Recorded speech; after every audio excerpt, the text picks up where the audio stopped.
This is so wonderful to see you all, and this is just such a wonderful meeting of my different worlds. I split my time between Bleecker Street in Manhattan and Pittsboro, North Carolina. And I've also been to the Jaipur Literary Festival often, so seeing this congruence of worlds is really lovely. And come to think of it, there should be if there's a Jaipur in North Carolina, there should also be a North Carolina in Jaipur. Right? How about it be, show them what barbecue and bluegrass are all about. So I want to thank the organizers, particularly Alison and my sister Sejal, who I'm so proud of,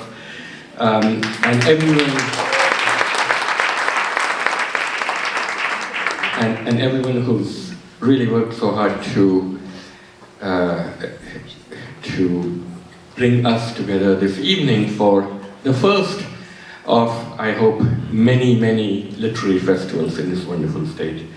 And I'm especially thrilled to be here on the stage with my old friend Jhumpa, who now we've known each other for like a quarter of a century, before your first book came out, and now to talk about your latest book, this amazing book of stories, Roman stories. It occurs to me that in the world today, there's a huge contest of storytelling, and particularly about migrants. And in a sense, the populists are winning. The populist narrative of migration, that people who come in from elsewhere, whether it's Bangladeshis in Rome or Venezuelans in New York, they're outsiders, they're interlopers. These are false stories, as we know. But the populists are skilled at crafting these narratives. So they tell a false story well, entertainingly well.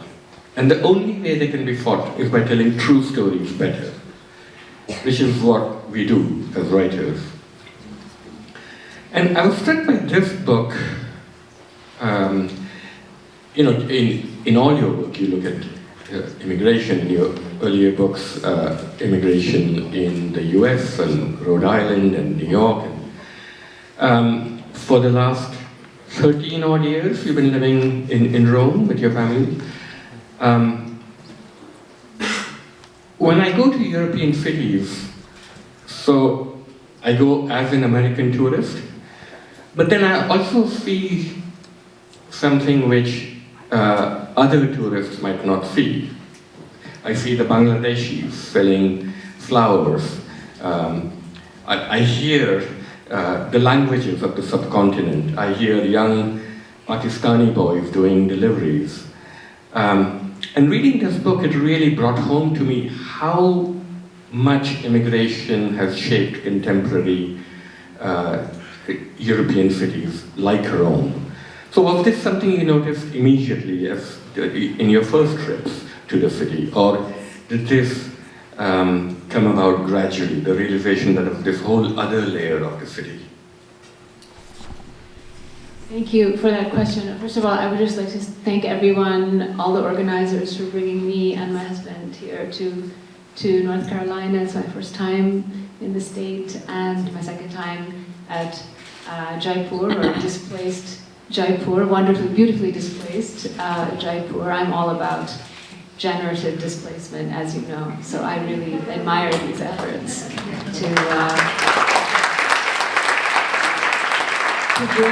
to move reality, to move people, to move languages from place to place and make them grow in different ways. And this is kind of your question, right?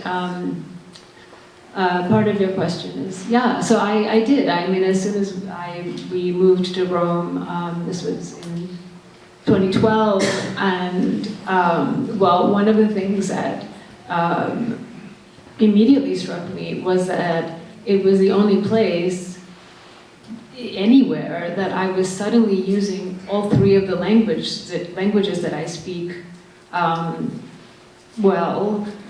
in a single day. So Bengali, I was speaking with so many people who are, selling umbrellas as soon as a raindrop falls, or working all kinds of jobs. I was speaking Italian, and I was speaking in English. So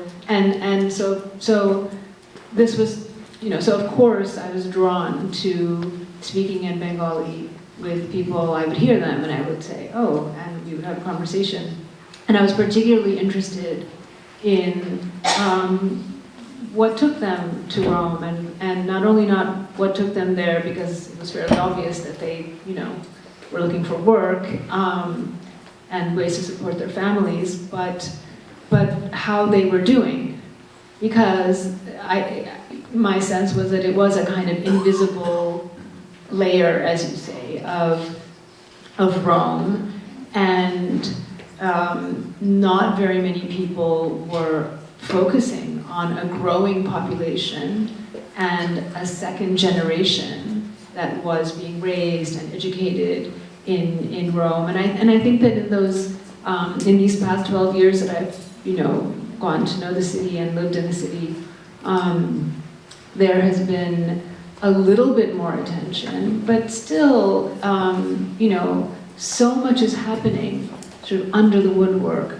or in the woodwork. So that I was very curious about, not only because it was a version of what my own family experienced in the United States, but that, people seemed to ignore it. And it was very easy for tourists, especially, not you, but other tourists, to ignore. And so many of these stories grow out of conversations I had with people and the things they shared about the difficulties. Your stories, the boundary and then the section of steps and the story, the notes, all deal very movingly with this kind of experience. So how do you do your research? Like, do you just talk to people who, is it that you walk into a store and you buy something? You're not a journalist, but how do you actually build these stories? What is the feed of the imagination? I don't really do research. I think I just try to sense the temperature in the air, what's happening, and I listen. I think I became a storyteller because I was always listening to what people were saying around me. I really didn't talk very much when I was little, but I listened very carefully. And so I think when I started to write these stories, it was a few years into my life there, but already impressions had accumulated. And I have to add that, so for example, I remember, when we first moved there, a lovely woman from the Philippines came to help and to tidy our house and so on and so forth. And one time she came and said, I was riding the bus and I fell and I hurt myself and nobody helped me. And I thought, wow, and so these things, and then another day she came and said that her husband had fallen ill, and that she had to take him into the emergency room, and just the difficulty of sort of coping with that kind of situation, speaking, a somewhat broken Italian. This brought a lot back for me. Again, sort of the personal experience, the lived experiences of my own upbringing in the United States in the 1970s with my parents, and coping and navigating and dealing with all sorts of life and life events as immigrants, as a child of immigrants. And so when I would hear these things, there was some kind of, I don't know, perhaps some sort of alchemical meditation happening about sort of what it was like for them. And I was always very aware that, you know, I had moved to Rome for my own, because I wanted to, because it was my choice, and I knew that I could leave at any moment if it didn't suit me. It was different for the people I was talking to. And so that's part of it. But the other part of it was simply my own experiences of being in the city. My own, the temperature in a shop. If I walked into the shop, I being me and the way I look, and noticing people's glances, taking my children to school on public transportation, riding the bus with them, and noticing how people would glance at us and wonder what we were doing there, especially getting out of the kind of tourist center. The neighborhood where my children went to school was a pretty workaday neighborhood. And, it was sort of, there were the friendly bars where there was always, someone greeted you with a smile, and there were the not so friendly bars, coffee bars.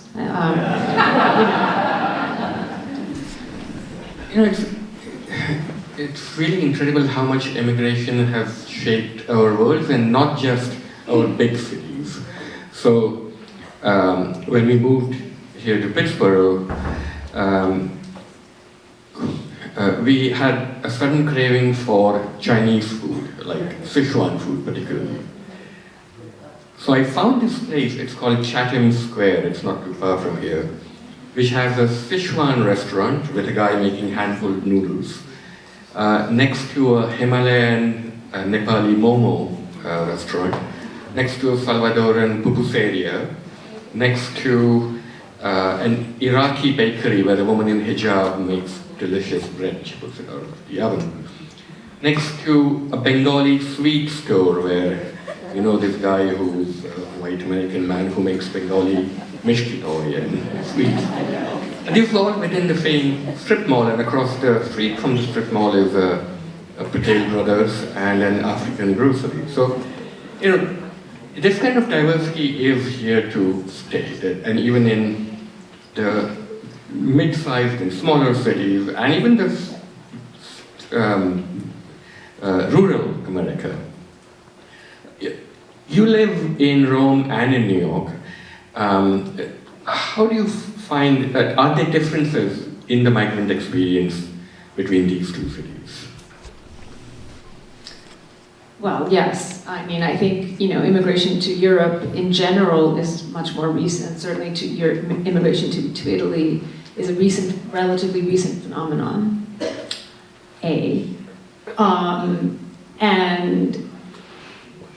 But then if we go back, way back in history in Europe, and sort of how Europe is formed, and how Europe is informed by sort of, antiquity, something I'm very interested in, is ancient Greece, ancient Rome. In fact, my whole sort of mysterious calling to Rome and into Italian, all of it grew out of my childhood interest in ancient Rome and ancient Greece. And if we go back to, sort of 5th century Greece, and, when big ideas like what is a polis, what is a city, who belongs in it, who doesn't, all of these ideas are kind of being actually put on the table and articulated, and writers, Plato, he's like thinking about this stuff. And so much of it is based on, who are we and who are they? Who is the other? How do we define this other? The word barbarian grows out of, from Greece, and the Greeks listening, hearing a language that they can't comprehend, and so they sort of mimic what they're hearing, and they think people are going around saying bar, bar, bar, bar, bar, and this word comes out of that perception of an incomprehensibility. And of course, now we know that word grows into a very charged word in many languages, including English. So tie that other person who's speaking another language with someone who is, who is tantamount to some sort of monstrous, savage, dangerous creature, right? So Europe is interesting in that sense, because though the immigration is relatively recent, there's this deeper history behind, and informing, I think, ways in which the culture comes to be in the first place. And I'm very, very interested in all of this.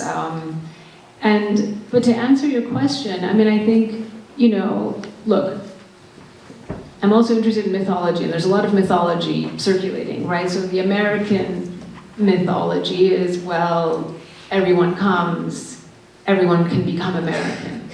Is that true? Yes and no. And I was part of that experiment.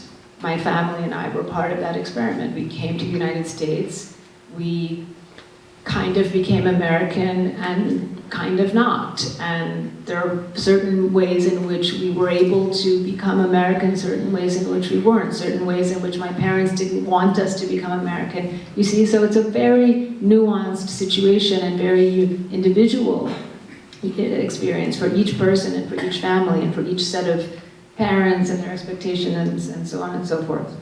But there is this idea that one can become American.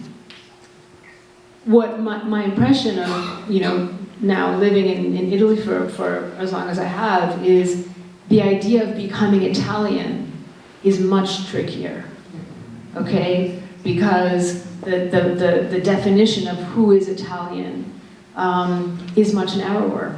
And there isn't that driving myth behind it, that driving sort of like historical, political, cultural idea, the melting pot, and people become American after, a couple of generations, safely say. So that interests me. And part of the reason I've been writing in Italian is to explore the idea of what constitutes, a series of things, including national identity. But as we know, language is so much a part of what is considered a national identity, a cultural identity, identity in general.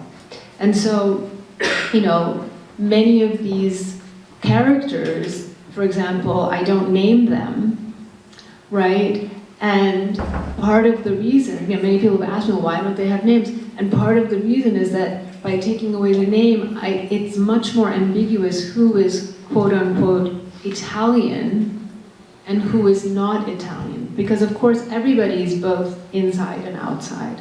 We're all liminal creatures all the time, no matter what we think. And there's always a part of us that's something else, or somewhere else, or a part of us that is somewhere else, right? In our thoughts, in our hearts.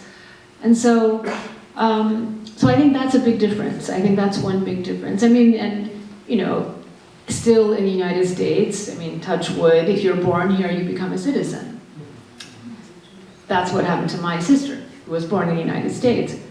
In Europe, this is a hugely, charged debate, still limping along to, I don't know, perhaps, sadly, no productive conclusion regarding whether children born in Italy are Italian, and so they literally fall between the cracks of any kind of stable geopolitical identity, if you will.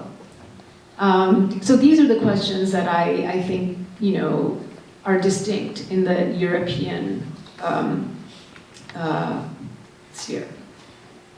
Did your kids also feel Italian, or did they want to come back to the US? Was their experience different from yours and Alberto's? I think my experience was different from everybody's experience because I was the one who wanted to go.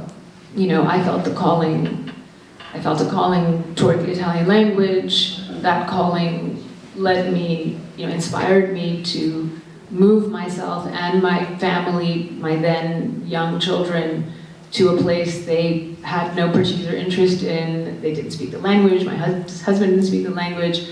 So it was really, it was what I wanted to do, what I needed to do. Really had no choice in the matter. So we went. And so it was different for each of them. I can say now, after all these years, you know, part of them grew up there. So of course they have ties and memories, you know, a range of memories, positive memories, you know, I'm sure some traumatic memories of arriving there in the dead of, you know, August heat and not knowing anybody and not knowing how to say anything. But I feel that this experience has made them, you know, more interesting people and stronger for the, you know, for having survived the experience of, you know, in their own way of being, you know, of going into the unknown and going to a place where they were, they felt very, very different and limited for a long time because of, you know, the reality that was surrounding them. But yeah, I mean, I don't want to speak too much for them, but I think that's a fair assessment. Who are the Italian writers today that are writing about immigration that you think should be read? And are there the people who were born in Italy, or are they immigrant writers in Italy? And what do they make of you coming there and learning their language? They must be immensely flattered. Look, I mean, so I teach a course now at Barnard College in New York, dedicated to a series of writers in my course, women writers, who have either for choice or for necessity crossed linguistic boundaries and written in so-called other languages, written outside of the so-called mother tongue. So, you know, I have this huge problem with even this phrase, the mother tongue, because it doesn't really apply to all of us on this planet. But we feel that we are supposed to have one, to feel somehow legitimate, sort of have legitimate identities. In any case, that's a side topic. But I teach a course to explore this phenomenon, I think, because I think it is kind of a phenomenon. And we see how for some writers who are either born into various languages. So there's a writer named Amelia Rosselli, for example, who was active in the 50s and 60s, mostly. And she was born in Paris. Her father was Italian. Her mother was English. Her father was an anti-fascist who was killed because of the Italian government.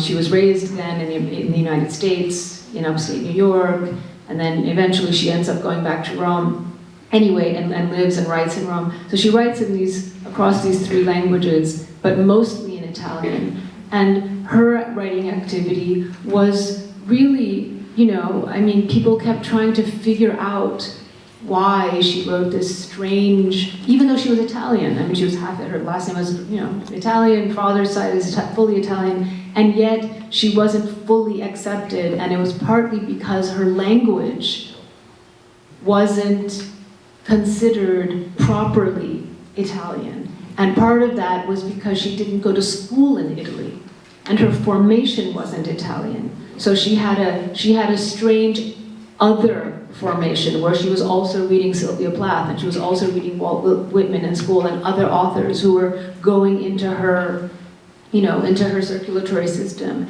and creating the soil for that writer to be born. So all of this is to say, I think there's something called, I mean, it's really all about nationalism, right? And literature is also a nationalistic project, as we know.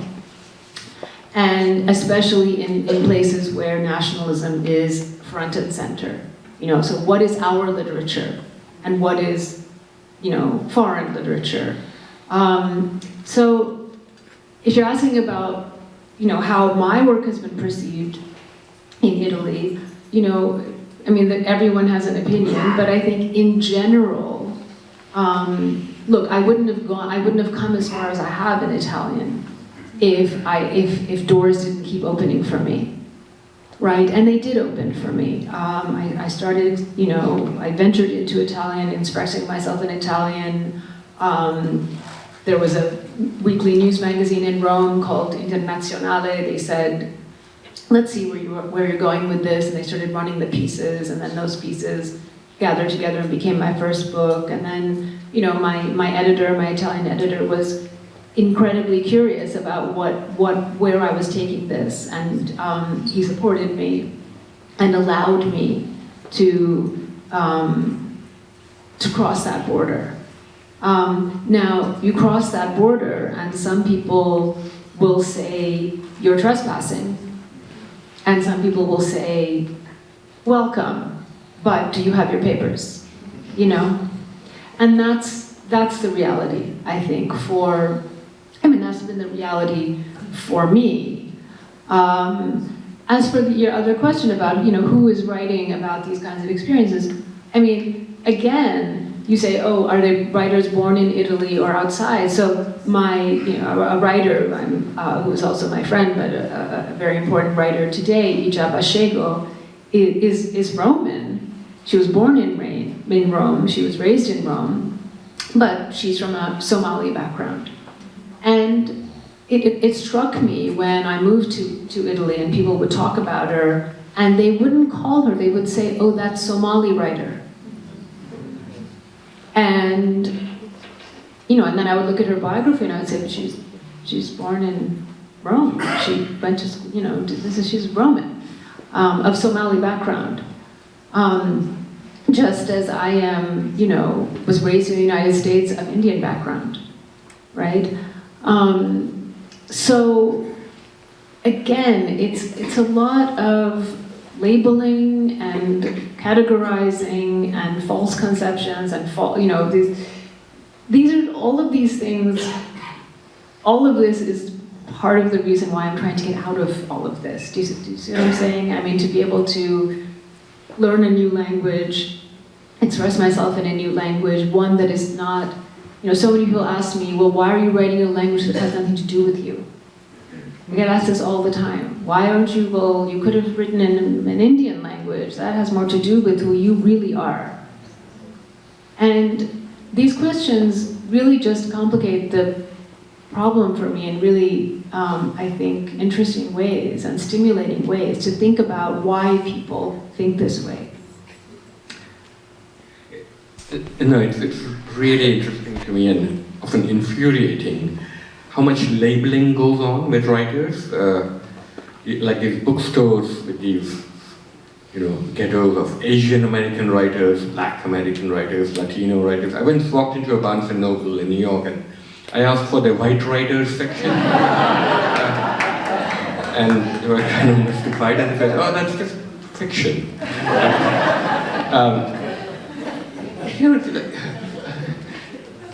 I'm always surprised when people ask what kind of writer you are, or go looking for a specific ethnicity of writers. You don't look for a South Asian plumber or accountant, but somehow in the arts it's different.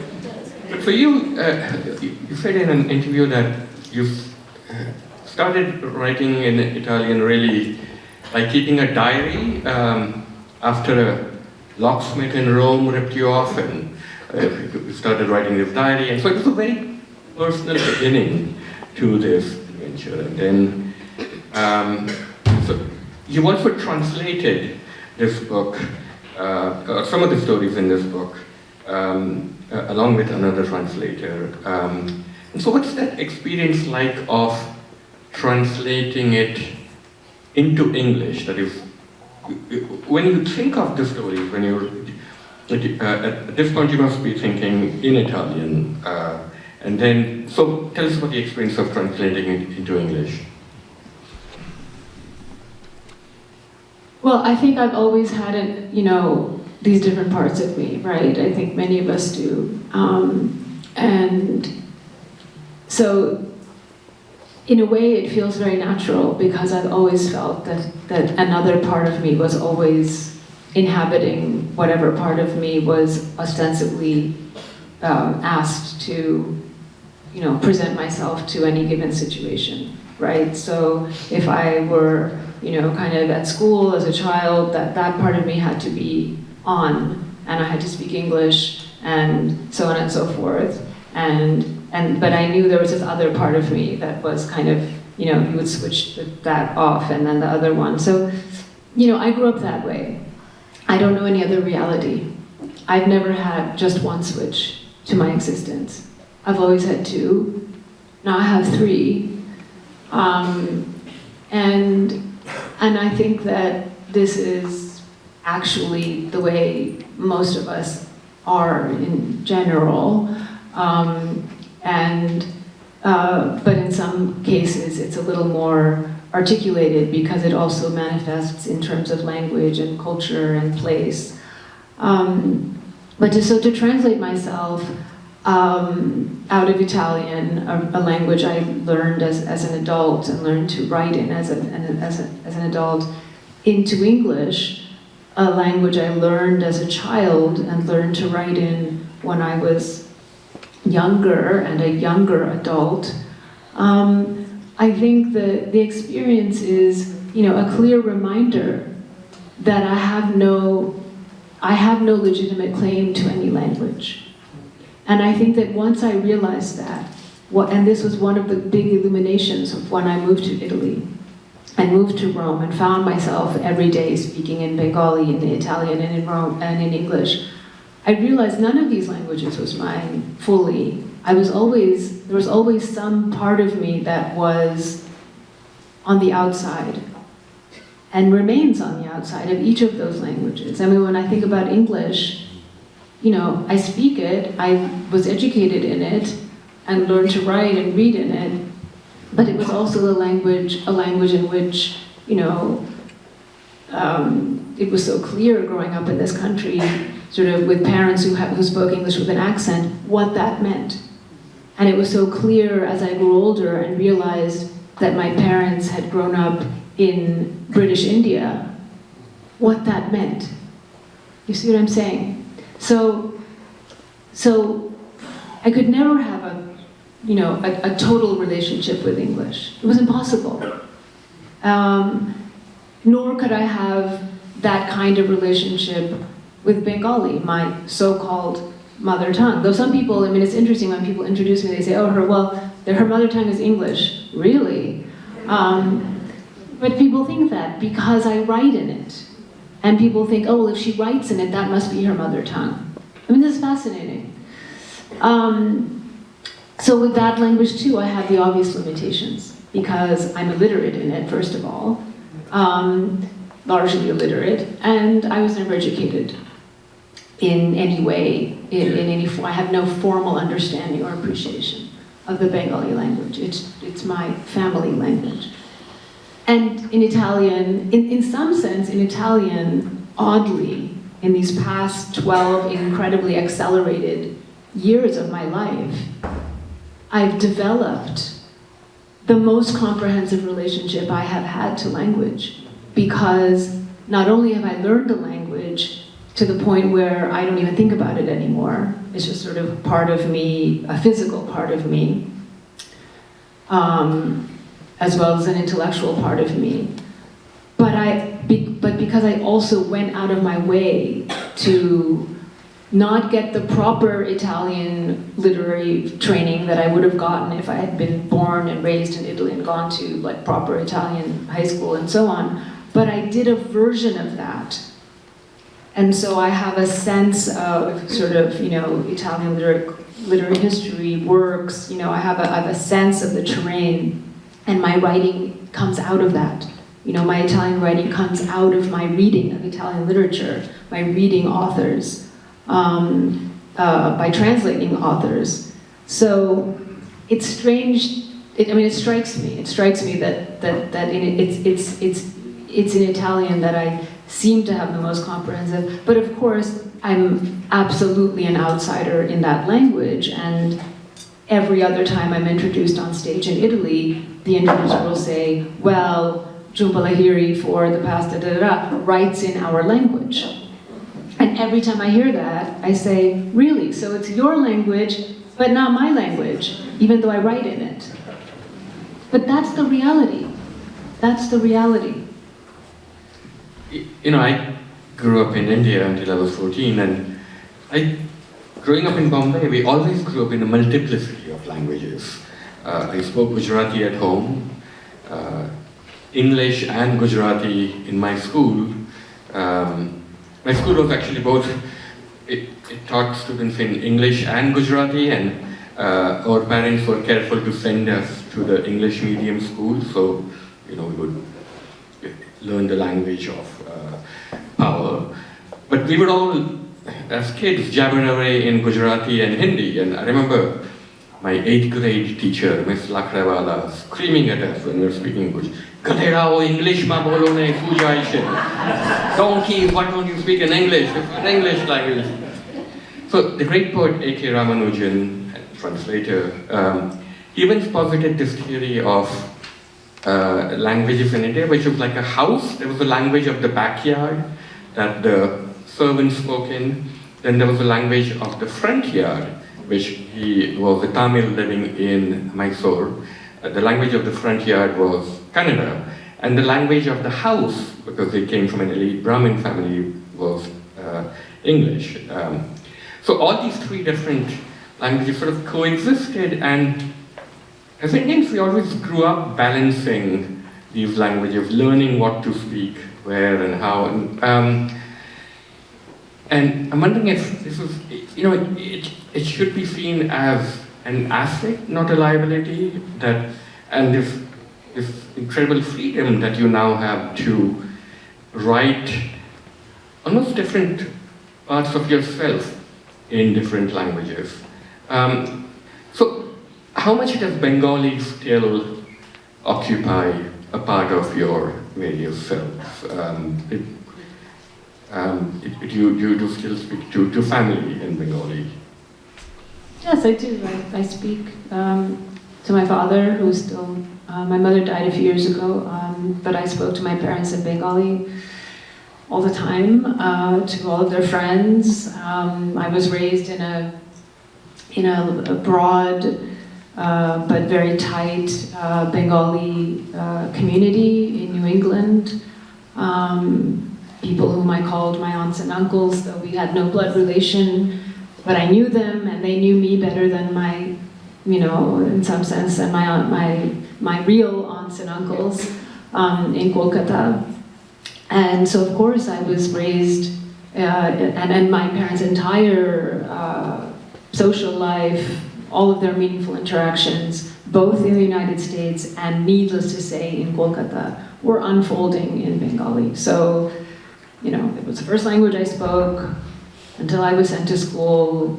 I continued speaking with it. There was a high expectation on me to know the language, to speak it, to use it, and to speak it as well as possible. And so I learned it, and we went back to Kolkata quite often, so, it just became, again, it's also part of me. I didn't study it, so I didn't learn how to read, beyond just in a very basic way. I didn't learn how to read or write, which is a pity, especially now, I think, because my mother wrote poetry. She left behind many, many poems that, some of them are in a pretty unadorned language, but they're still written in a register, poetic register, that is difficult for me to, understand. I would need someone to help me, and I do need someone to help me. When she was alive, she would read them to me and say, she would read the line and say, this means this, so she would kind of translate herself, so I would understand the meaning. But no, it's a part of me. But what I noticed again, I think this goes back to this, but the realization from the very beginning that I really did not have any legitimate claim to language, because when I would go to India, when I go to Kolkata, having been raised in a Bengali-speaking house, almost everybody would speak to me in English. And they would assume that I was having difficulty. And because they had all gone to English medium school, and all my cousins were all very, very good at English, and so there were all of these subtle plays going on all the time, and expectations and assumptions that, again, just all food for thought. Speaking of poetry, you're also, is this a recent thing? You're writing poetry, and at one point were you going to put out a book of poems? So I wrote this book, this odd little book in Italian, which is largely verse. I'd never written poems before in English. I always thought poetry was, I love poetry, I've studied poetry, read poetry my whole life. But I always thought that poetry was a kind of other language, and I didn't know it. I didn't have access to it, so I never ventured over there in English. And I think part of it is because I didn't have a full sense of who I was in English. And English was always the language of the other. And it was very much the language of the other for my family and the kind of family mentality, right? So English was the language that other people spoke, not us. And so it doesn't surprise me that moving into Italian in this kind of foolhardy way, but also as an adult, when I have a keener sense of who I am, enables me to express things in Italian that I have not been able to express in English. And that's really the reason why I've continued to write in Italian, because it still helps, it still enables me to open doors and windows that I didn't even know were there in English. And this is the case for many of the writers I study with my students, right? Because being in a new language and another language, part of it, there is a liberating element because you don't have a past in that language. You don't have a childhood in that language. You don't hear your parents' voices in that language in the same way. You don't hear a lot of voices in the same way. You can look at things more on your own terms. And so that, I think that all of that contributed to my writing very rapidly for like a kind of 9-month period. It was like this long, incredible fever. Like this thing took me over called poetry, and I just kept writing and writing in verse. It's an odd little book, and I don't know how I will translate it in English, actually. It has been translated into Spanish by a quite, very skilled Spanish translator. I spoke to him about the translation because there's a lot of wordplay. I mean, one thing that ends up happening often with these writers, now I'm in this group, writers who cross over, is I think this is true for anybody who grows up, as you did, as so many people I'm sure in this room did, as so many of my relatives did, across languages. So you have like 3-4 languages going on. There's a kind of, but I think if you're a writer on top of that, there's a kind of hyper attention to language and the word and wordplay. And so like this Amelia Rosselli, this writer I was just mentioned, she was very attentive to sort of puns and other ways, that like she would like weave or layer an Italian word on top of an English word or kind of Frenchify it. And I think when we grew up just doing this, is very typical, I think, for those who are bi or trilingual. You like make up all sorts of strange hybrid words, right, to get your point across. Or you'll say something with like an accent, one way or the other, to be weighted in a certain way. So So yeah, I think the poems are very much written in that vein, with that sort of hyper attention to the word and to language and to meaning. So it's particularly tricky to translate it back into English because it won't have the same resonance, right?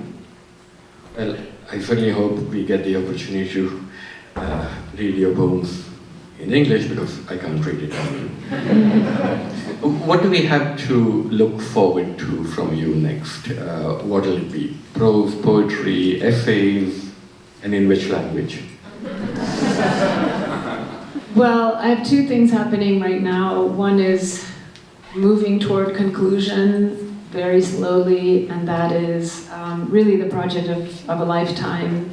It's literally an epic project. I'm translating Ovid's Metamorphoses from Latin to English.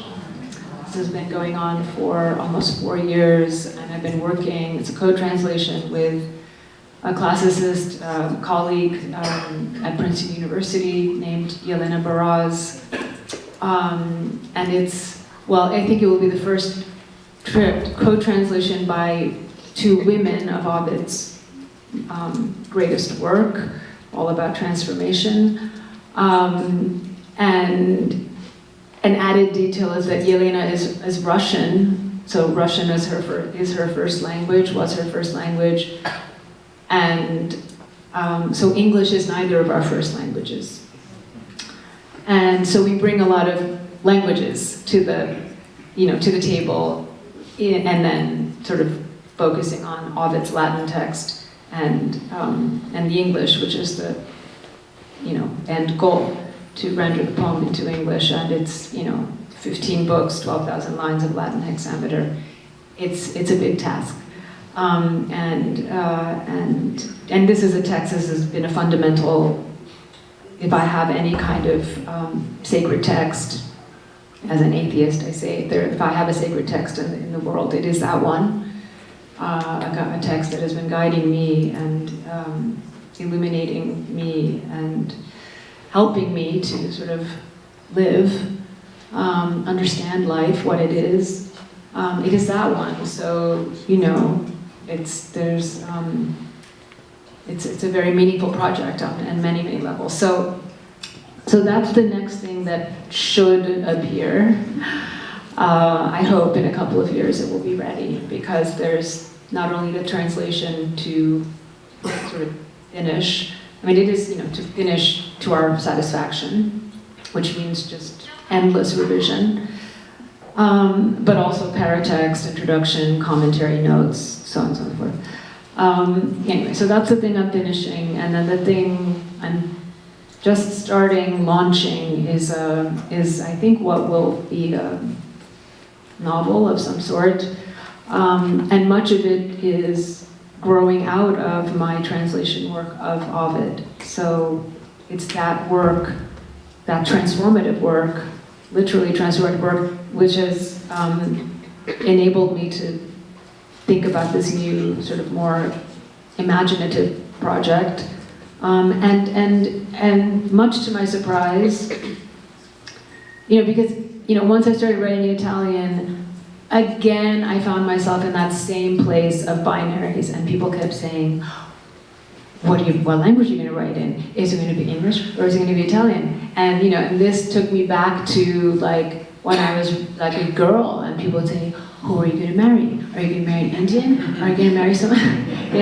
So, and it was that there I am again, like I'm there with the two choices, and I have to pick one, and whatever I pick is going to be the wrong answer. And so I don't know if it was to avoid this question or just because it's more organic to what's going on now, and I do think it's more organic to the fact that I've been translating into English now, vigorously working on this incredibly complex and demanding text, poetic text, for so long. So this new novel is emerging sometimes in English and sometimes in Italian. So that's a whole new situation. I don't know what to make of it. I don't know how it could possibly be published, actually, so it raises a lot of, it raises a lot of questions about, where is the space? Where is the space in the literary infrastructure to enable a text like this to emerge? I think there are places. I don't know if the United States is one of them, but we'll see. I'll be looking out for it in the Italian, English, Bengali section of Namesake. Excellent. I think we have time for some questions, is that right? The audience questions, or the audience questions, yes. And let's see. Do we have a mic here? Yeah. You can see that you want to take one question at a time, or you want to club two questions together. And then Do people have written questions, or? No, so they can raise hands, and then you want to club two, three questions together, and Jhumpa can answer them. Or if you want to take one question at a time. Maybe like. Well, let's do one. Shashi, why don't you get some questions? And that's right.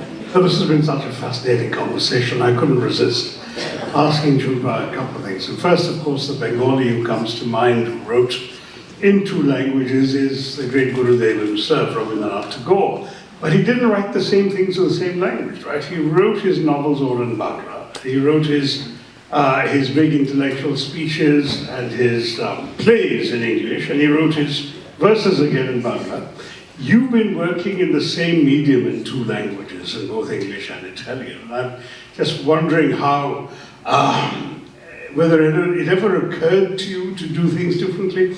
I mean, as a writer in India, being asked to defend my choice of English, I've often found myself saying, look, a writer never chooses a language. The circumstances of his upbringing and education mean that his language chooses him. And that's why I write in English and express myself in English. Now you have gone the other way. You've chosen a language. You've chosen Italian before you're giving it a chance to choose you or not. I'm just extremely curious about how this choice comes about and how you find yourself writing, as it were, the same things in both languages. You've said you do it, but can you explain how? What goes through your head as you make this choice? So thank you for your question. So are you referring to this new project in specific, or just in general? You've written stories in English, you've written stories in Italian. Right. You've written poetry in English, you've written poetry in Italian. You're now writing, you say, a novel which expresses itself in two languages. Well, I mean, I think a writer is always writing, we're always writing the same story anyway. I feel that. I feel like I'm reworking, reiterating, the same set of stories. But with any luck, taking it a step, in a new direction. I won't say deepening it, because maybe it's more of an expansion or I don't know, but I'm trying to add something to it. I think of writing as a kind of, it's a kind of palimpsest, so there's layers of, it's like layers of text, literally. And so, with these Roman stories that I write in Italian, that I think out and conceive in Italian, I'm still exploring that same basic material, but I feel that I'm getting a little bit closer, or I'm getting, there's something about,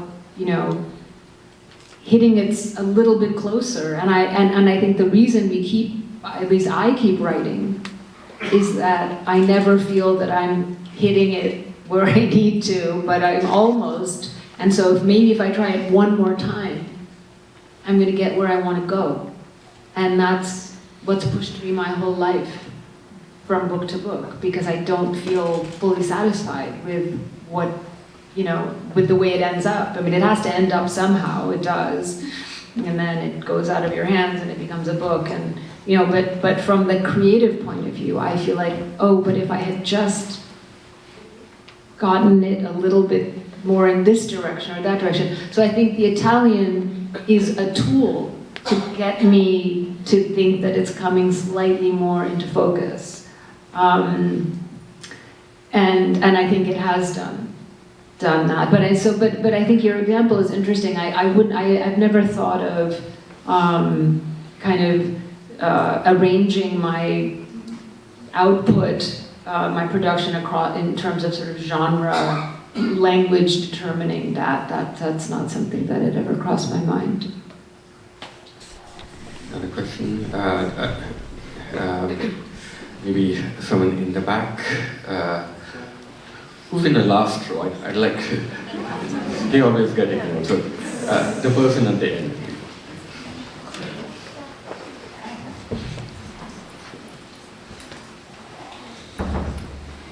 Hello. I found it really interesting that you said that learning Italian as an adult allowed you to have less distractions from other voices. And I was wondering, what have you discovered about yourself through learning and writing and speaking in Italian that you feel like languages have not allowed you to be discovered? And how do you feel, do you believe that Italian allows you to express yourself with less, or like allow you to be more of yourself in that maybe language or other aspects of your identity feel like limiting, for example, like in English, but Italian allows you to do otherwise?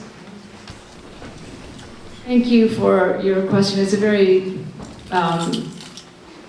nuanced question and deserves a nuanced answer that I don't think I have time to give you. But I think to boil it down, Italian, moving into Italian, learning Italian, writing Italian, it basically frees me from the asphyxiating weight of identity and identity politics that ruled my life.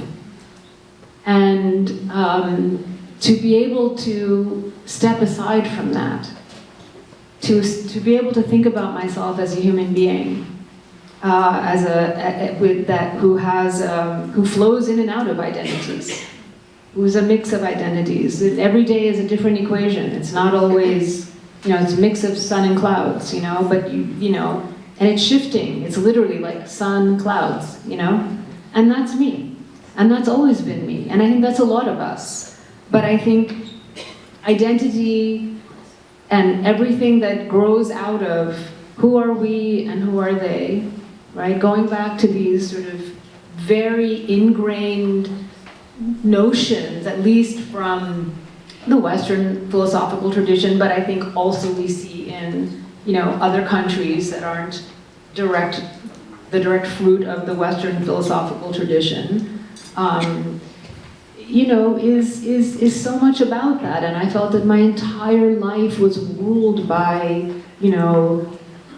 Bengalis and this bizarre category called non-Bengalis. I loved that. Who are these non-Bengalis, But there they were non-Bengalis, because they weren't Bengalis. I think about it.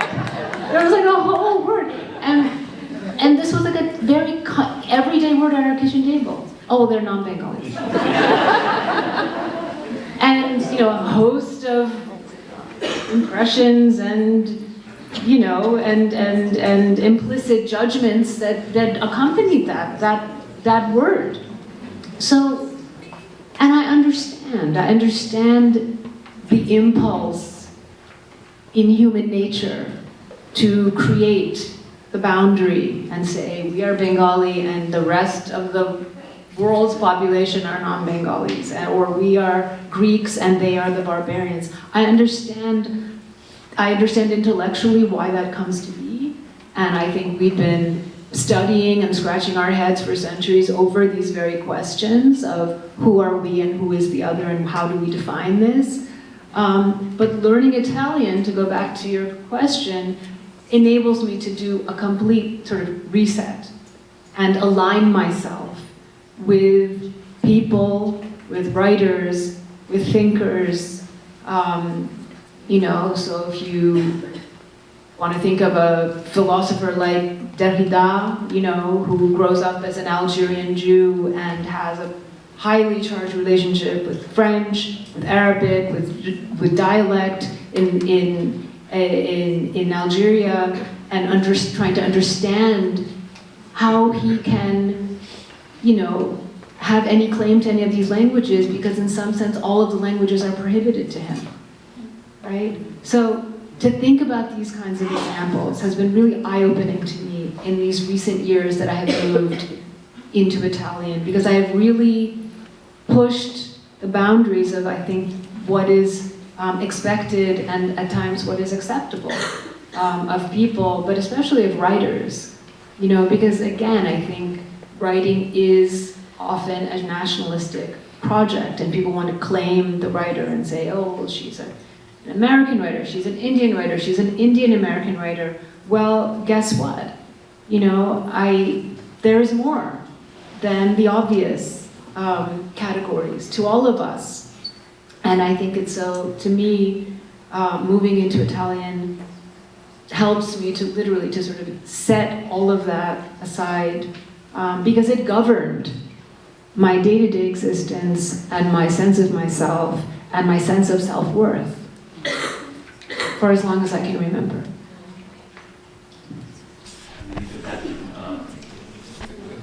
One last question, maybe, in the middle. No. Yes, sir. Go ahead. Thank you for the wonderful evening. I'm interested in knowing how brains of people like you get wired. I'm a neurobiologist, and what I'm trying to understand is, were you dreaming and thinking in a particular language before you learned Italian? And has that changed after learning Italian? Such an interesting question from a scientist. So I've had these long conversations, debates at dinner parties with people, including my husband who's here tonight, about the question of, does one think in language? Does one think in language? And if so, is there only one language that one can think in? A corollary is, does one dream in language? Because some people they hear my profile, they hear me talking about, my adventures, and then they'll say, but what language do you dream in? Because that's got to be the real one.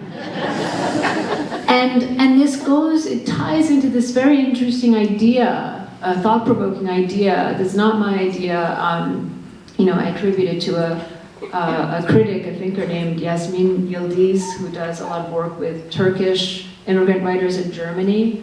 And so I've been reading this book of hers called Beyond the Mother Tongue, and she describes this thing called the monolingual paradigm, in which we all have, there is this sort of like mothership language, mother tongue, the dream language, the thinking language, and that somehow like the deep down real you, authentic you, and then these other languages are like add-ons, which of course we know isn't the truth, because just even from your example of growing up, and everyone we know who grows up with more than one language. But in any case, the point I'm trying to make is I've had these long conversations of whether we actually do think in language or not. And some people really do believe that we think in language, that every thought we have is linguistically based and informed. And then there are people, me for example, I don't associate thought with language. I don't think in words, which may sound weird because I'm a writer, but I don't. When I have a thought or a feeling or anything, I don't hear words. I just experience this sensation or feeling or perplexity or whatever it is. So I don't know if this is answering your question, but if you ask about the wiring of my brain, that is a component of my brain, is that my thoughts are purely they don't have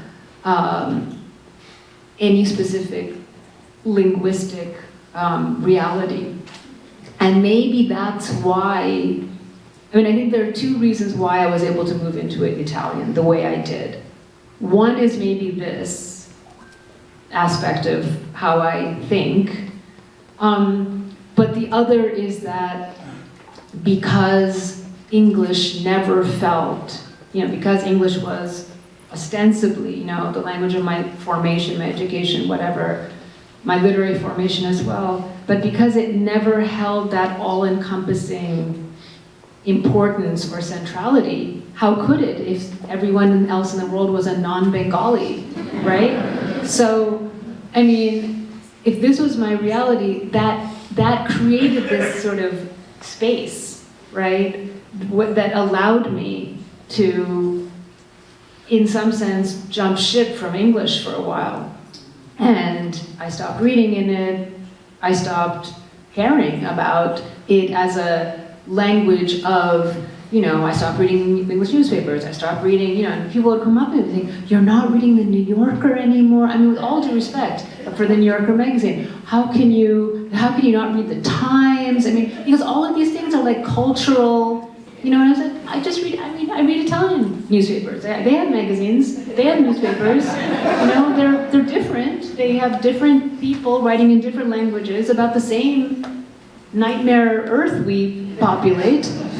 But, but I think the fact that English wasn't the be-all, end-all language for me, it wasn't the comfort language for me either, because I felt so much discomfort as an English speaker. I always did. I always felt that, I heard my mother's voice saying, well, don't speak English too much because, you're really Bengali. So,